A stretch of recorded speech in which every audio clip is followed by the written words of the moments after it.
Okay, in today's video, I'll be discussing some of the findings in the Music Creators Earnings in Digital Era report. This is a very brief discussion and by no means comprehensive.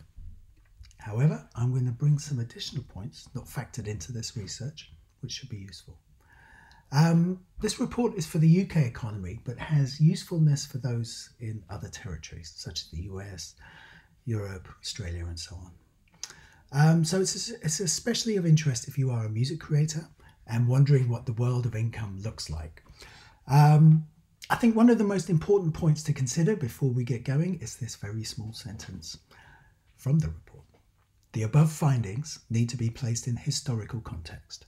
There is no evidence that there was ever a time when recorded music was the basis of substantial income for large numbers of musicians, even when total revenues were higher in the 1990s. So I can't promise that what we're about to go through will be pretty, but do stick around for some additional insights from the report. You'll find the link to the report in the description below, as well as other items of interest. There are some things that I'll refer to as we go through. You might want to go and have a look at and consider. So they're all in the description below. If you kind of like what you see, then please remember to like and subscribe. It's helpful. So to start with, how does the report define a music creator? In their words, music creators are those involved in performing for recordings, commonly called performers in the music industries, or composing music and songs intended to be recorded, usually called songwriters and or composers. We also pay attention to studio producers, sometimes called record producers. One of the things that they're really at pains to differentiate is that they refer to that all music creators are musicians, but not all musicians are music creators. Now, this distinction is because of a lack of not fixing music into a copyrightable form. So this is basically as a mix, video, sheet music, anything else like that. So the lack of fixing it into a copyrightable form, which means that some kind of other transaction can actually take place, is really where this differentiation is made between all music creators are musicians, but not all musicians are music creators. So of those surveyed in the report, 27% were currently signed to a record label, independent or major. 14% had been, but no longer were signed. And over half, 58%, considered themselves to be self-releasing or DIY musicians. Now, that piece of information is going to be important for a little bit later once we get there. So do keep this in mind. I will refer back to it, but do keep it in mind.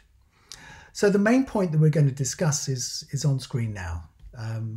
More than a third of musicians, 37%, reported earnings of £5,000 or less from music in 2019.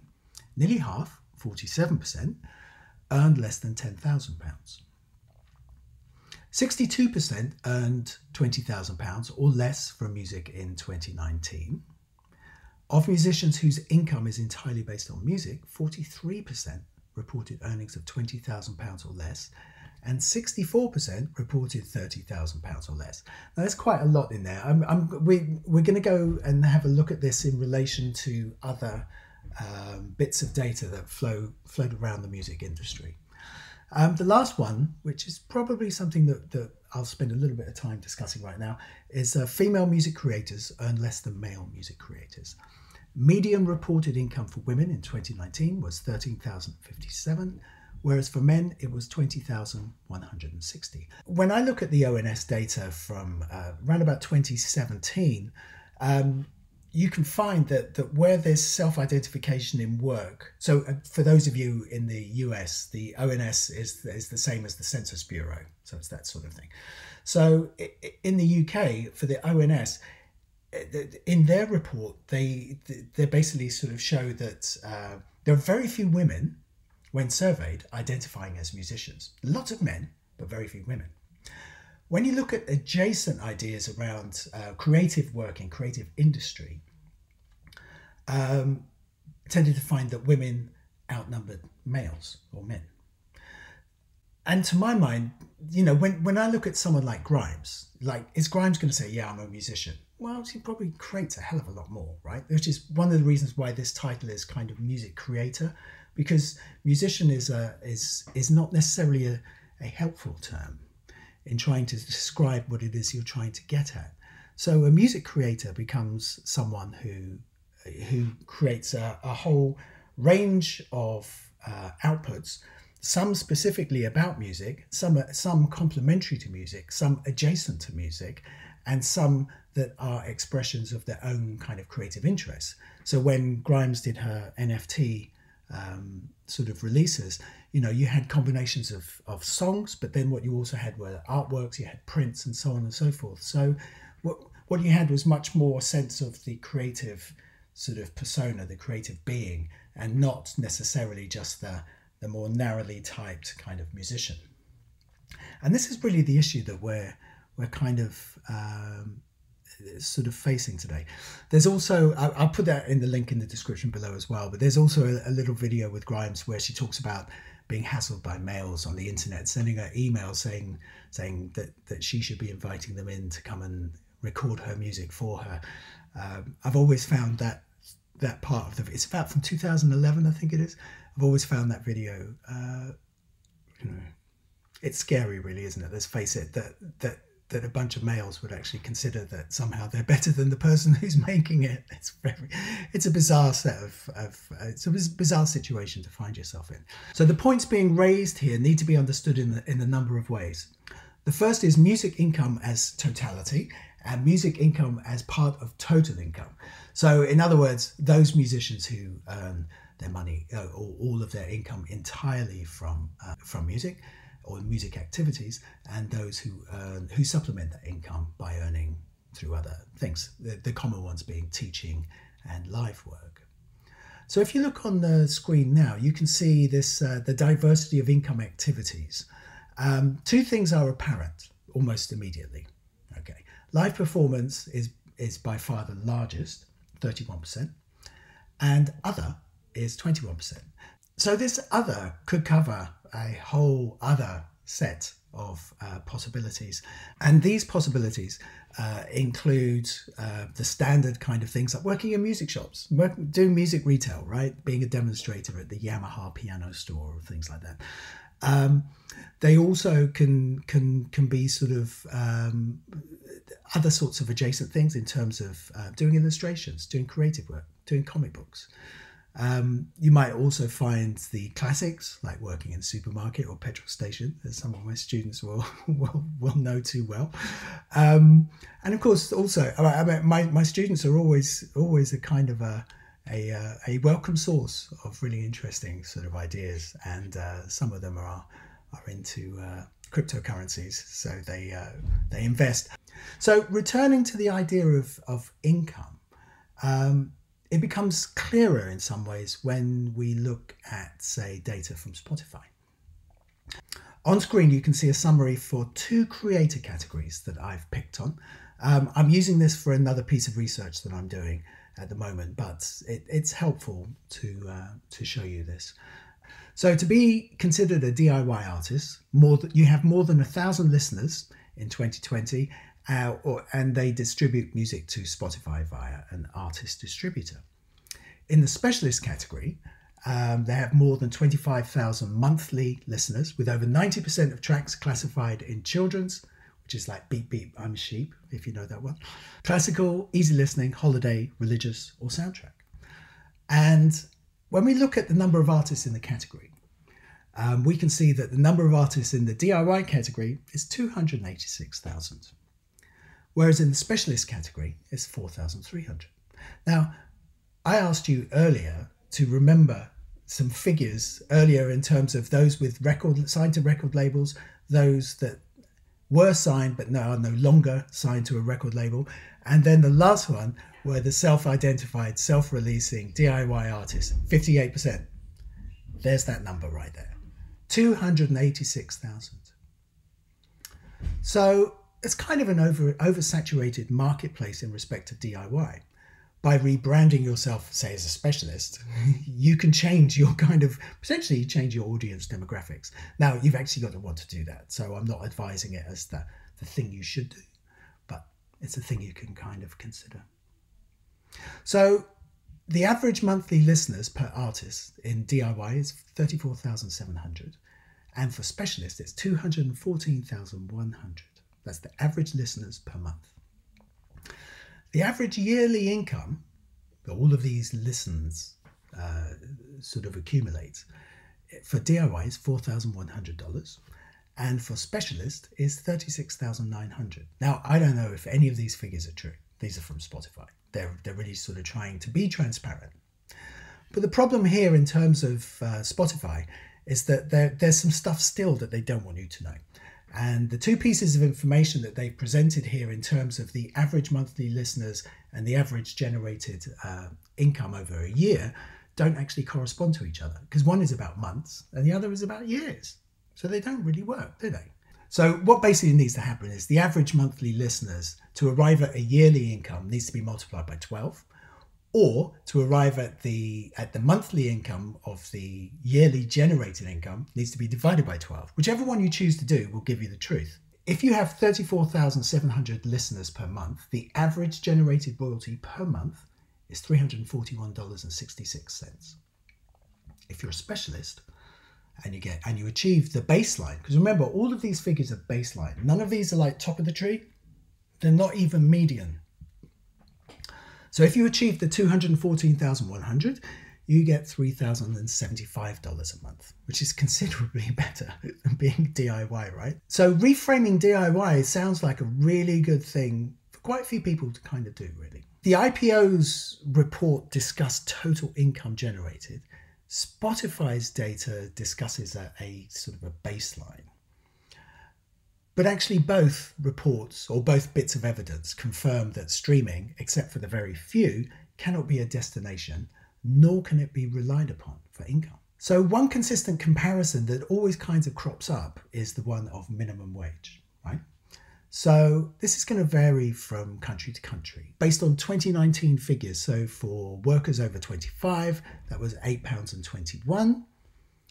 And assuming a normal working year of 2,080 hours, that's 52 weeks at 40 hours per week, including annual leave, this equates to a salary of £17,076. If you look at somewhere like the Joseph Rowntree Foundation, they suggest that it should really be £9.50 per hour, UK-wide, with £10.85 in London.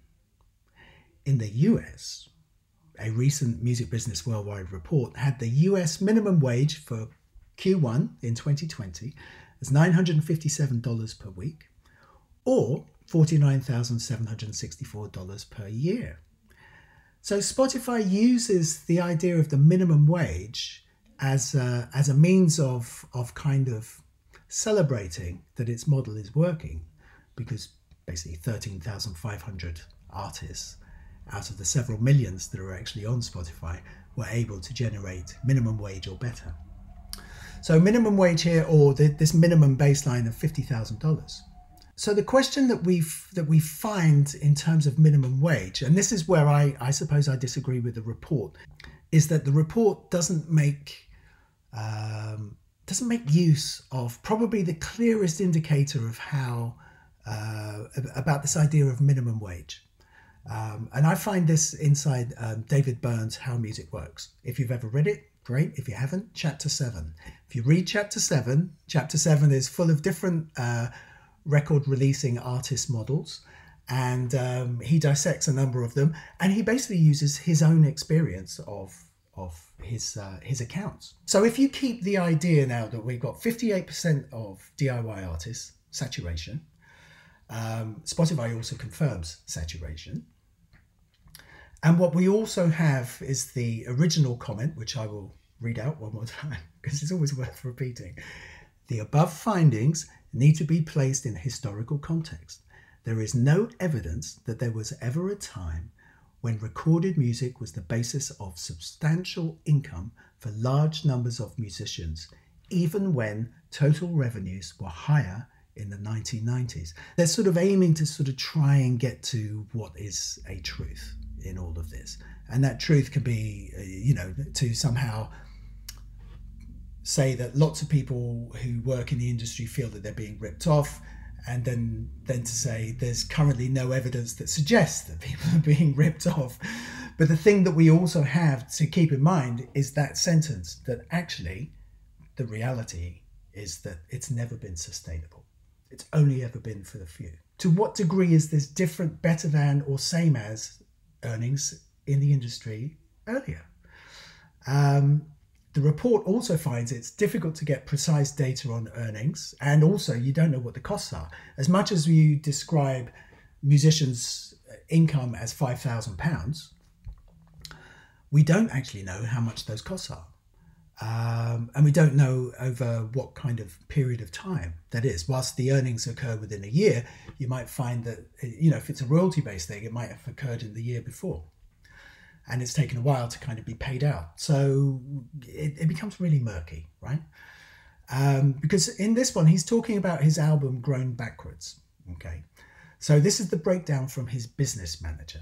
With Grown Backwards, you have, as of 2010, sold approximately 127,000 physical albums, 53,000 digital singles, and 8,000 digital albums for total revenues to you of approximately $276,000, which does include some licensing money. This was a straight-up master deal. Total revenues of $276,000 less the cost of making the record, which is $218,000, means you have made $58,000 on the record deal. However, this amount doesn't include your publishing income, mechanicals, and performance royalties. So Byrne discusses his finances with the following that brings everything back into focus, especially in terms of why minimum wage, or at least some sort of wage equivalent, is important to comprehend what is happening in creative work. So he says, now, $58,000 doesn't sound too bad. That's what an elementary school teacher makes in New Jersey. But you also have to factor in the time it takes to write the songs, the time it takes to record them, and the lag before any money comes in. So Byrne is absolutely right here. So income that is treated as income without factoring in costs kind of also gives a skewed approach. This is one of the reasons why Spotify's data is also skewed, because it only treats an individual entity. So as soon as you go, well, I'm a duo, that $341 you're earning every month gets divided by 2. If you're in a 5-piece band, it's going to be divided by 5. So it's really not looking good. So this is the next bit that Byrne picks up on in terms of the double whammy of earnings. Right. So far, $58,000, which is not too bad. What's more, those figures my business folks provided are for 6 years worth of sales. 6 years. It would be pretty tough to live on $58,000 for 6 years. So that's $58,000 divided over 6 years, right? Which basically puts Byrne in pretty much the same position as many of these other musicians being surveyed in 2021. Because the thing is that it's not changed.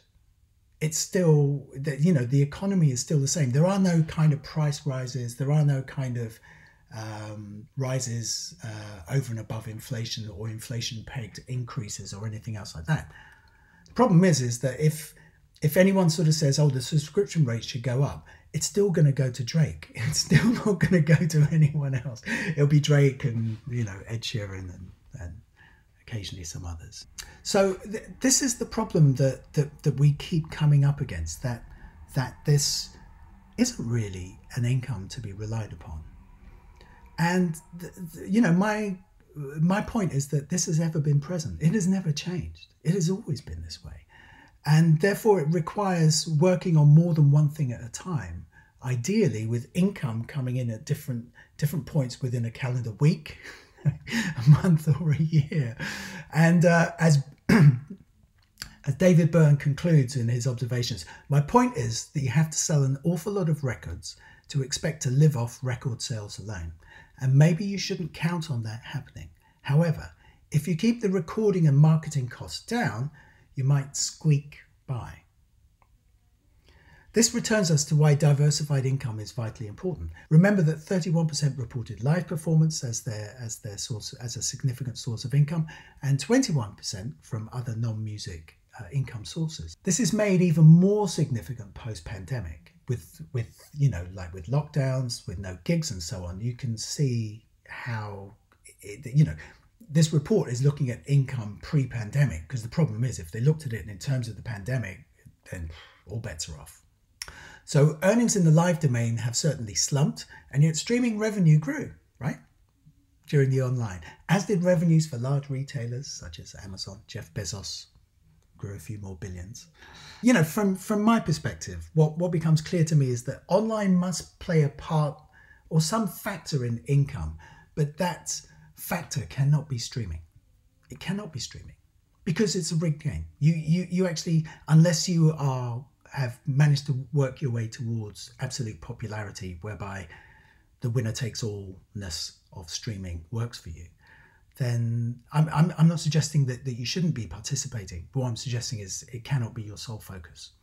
If Drake is able to release his album and then within 24 hours it's streamed 153 million times, and by the end of the week it's 760 odd million streams, you're like, okay, how are you gonna play against that type of football team, that type of scale? How are you going to fight against that kind of economy? Your response cannot be to throw yourself into the ring with those other bears, because you're not going to get, well, unless you build somewhere else, which is what we're going to talk about a little bit later.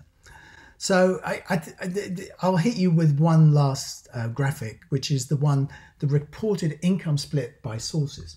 And you can see it on screen, and you can see just how much live performance and teaching music, well, live performance especially, dwarfs everything. So you've got the difference between 2015 and 2019. You have a 1% difference between, 2015 it was at 32%, 2019 it's at 31%, so very little difference. But that figure will have been decimated during the pandemic and post-pandemic. So, for those of you who have stuck around to the end, here are two things that you can consider in your work. The first is to consider YouTube as the place where you build. Now, I know YouTube is seen as a bad guy, and it is really in very much in similar ways. But I hope that some of the things I'm going to show you will help you. The thing here that we mustn't do is kind of rely on Spotify to assist in fan building. It's not going to work. And this leads us to what the Chinese describe as a platform artist. So a platform artist is less familiar within the Western systems.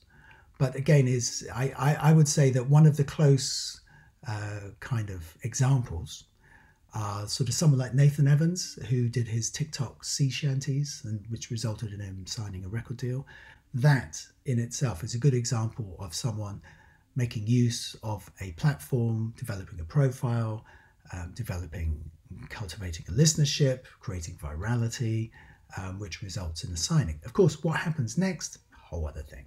It's up to their A&R personnel and everyone else, But the thing that would have happened if we'd actually gone, or if they'd actually gone to record labels in the traditional way and say, "Hey, I do sea shanties," they would have just shown him the door, right? So this is one aspect to consider. This thing about platform building.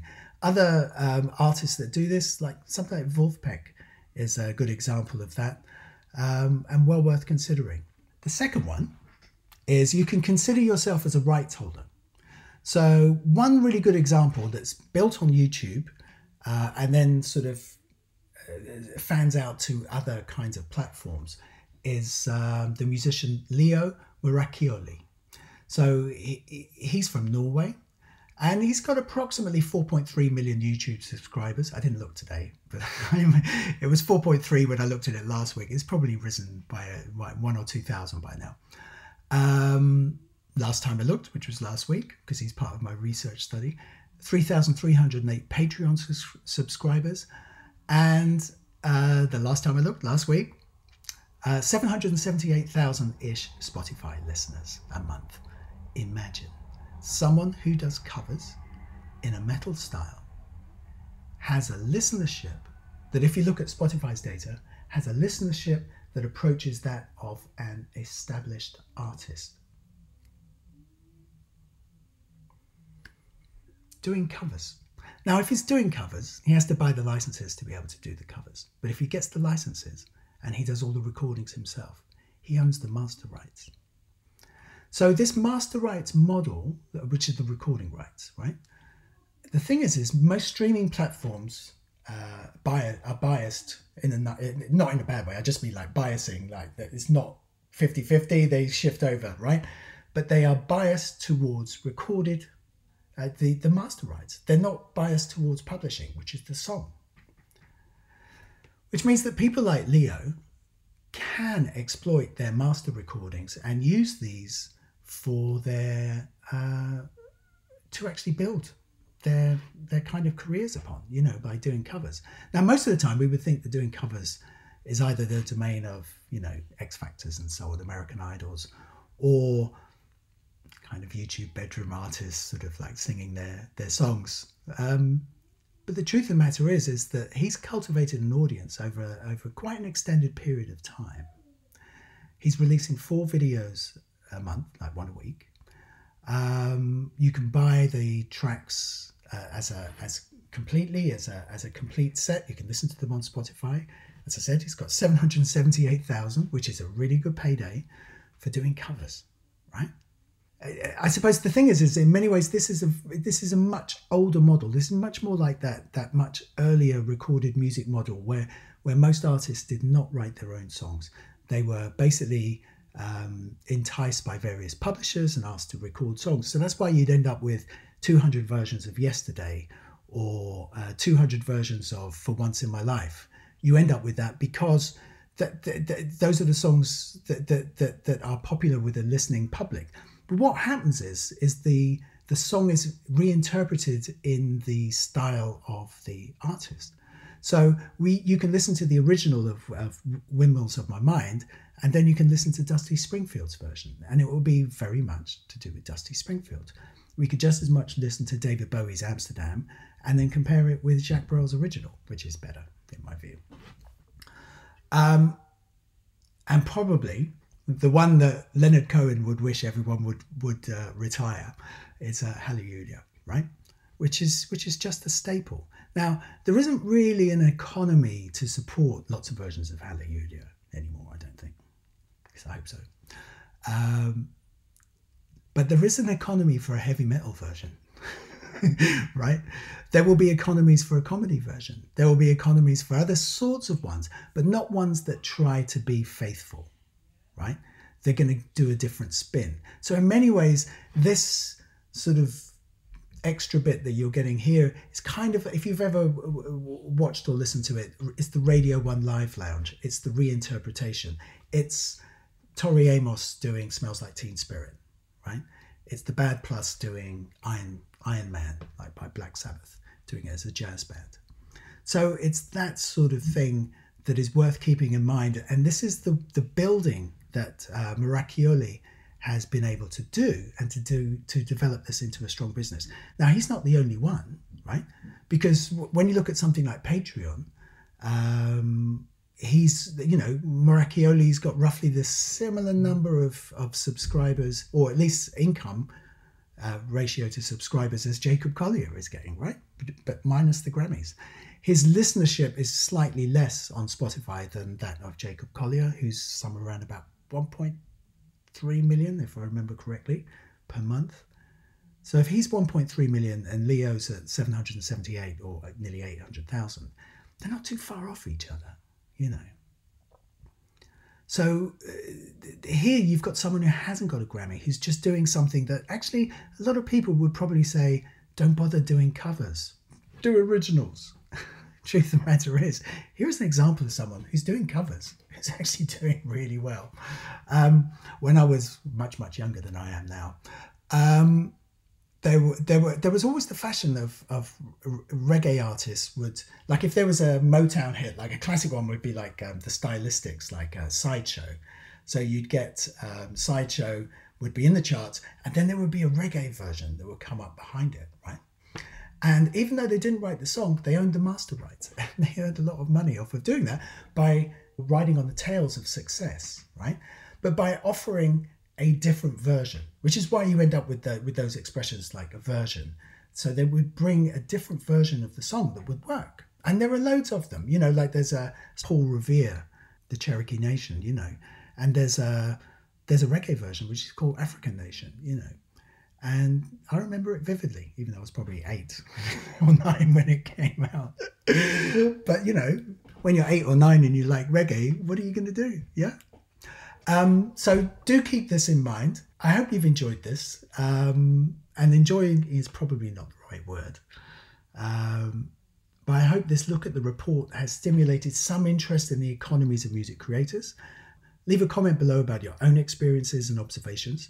Are there any other models that could be used by music creators outside of the Spotify recorded music system? There's a link in the description below to the report and the artists mentioned in this video. And do remember to like and subscribe, and I'll see you on the next one. Bye for now.